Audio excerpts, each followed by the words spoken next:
What's up, sunshine? Hope you're feeling good this Friday.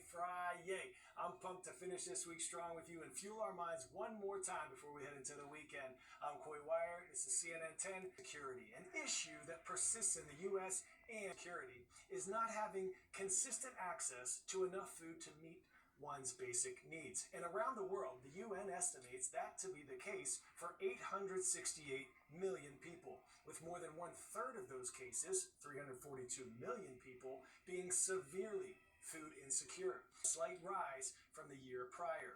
It's the spike to inflation and rising food costs, and the rollback of relief programs during the COVID-19 pandemic, which boosted support for things like SNAP benefits and free school meals for all students, has left families with fewer resources to help put food on the table. CNN's Natasha Chen gives us an on-the-ground look at the impact this growing need is having on local food pantries here in the U.S.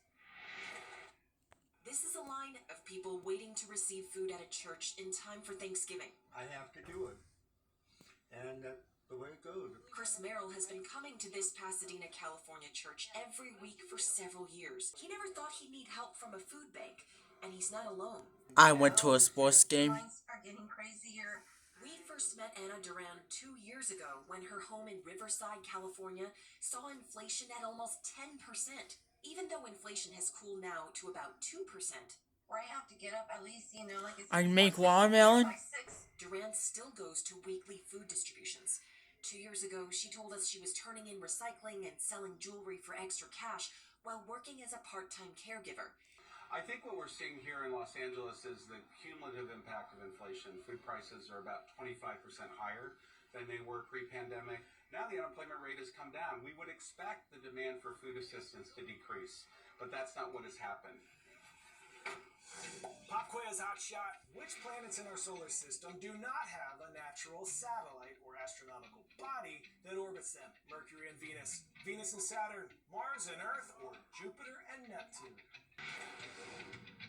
Answer is Mercury and Venus. These are satellites like moons. I have four. As a backup resource. The Los Angeles Regional Food Bank says they're tracking about 10% ahead in the amount of food distributed compared to last year. Studying space, but occasionally the intriguing phenomena they find have some less than stellar explanations. Astronaut Don Pettit is no stranger to surreal scenes spotted from his orbiting ISS perch and shared to his socials. This latest trippy video could inspire all manner of astrophilosophical and existential questions if the true explanation wasn't so vanilla.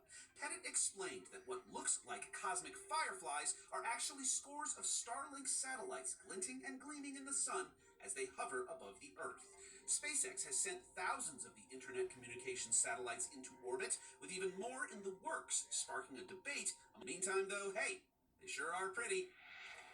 Alright, so you might have noticed that a bunch of big movies were released around Thanksgiving break. You may have gone to see one or two yourself. Wicked, Moana 2, and Gladiator 2. Those were the top grossing movies last month. And they're hit movies around the holidays and in the summer. But it turns out there's an even more design behind releasing multiple blockbusters at the same time. CNN's Lisa Resper's strategy behind filling up those seats in the theaters. Wicked, Gladiator 2, and Wicked, and making it one of the most successful pre-Thanksgiving box office weekends in more than 10 years. Wicked. No. Do we agree with this? We like Wicked Day. We like Wicked Day. We like that. Now, it's giving us echoes of the cultural phenomenon of Barbenheimer. Companies releasing movies on the same day as a rival company is actually not new.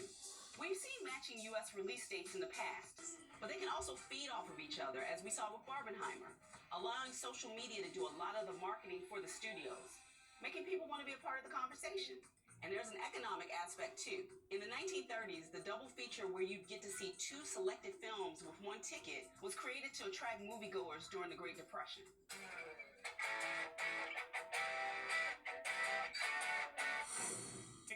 Getting a 10 out of 10 is a giant blanket that is no joke. A snow blanket that is, and yes, that is a real house, under real snow. After some monster snowstorms hit the fluffy stuff draped over the top of his house, he had to shovel not only his driveway. All right, superstars, you already know what time it is. My favorite part of the day. We're showing some love with a shout out to Mr. Kumka's social studies class is up at Sanford Middle School in Sanford, Maine, thank you for the sweet swag, my Spartan friends, and for this drone photo. Some of y'all I received here at work. Rise up, literally. Cue that Friday music, Nader. Remember the power you possess to create some positive change in this world. You never know when or how, but you just might be the light someone needs today. A blessing to spend this week with you.